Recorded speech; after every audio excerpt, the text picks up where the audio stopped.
Here's a good reason why I hate plastics.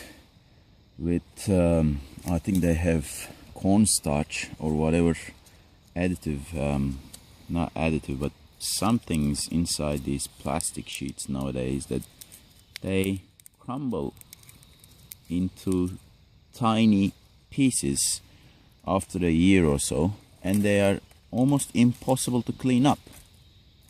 And this is what's called, I think, the biodegradable shit. This is nonsense.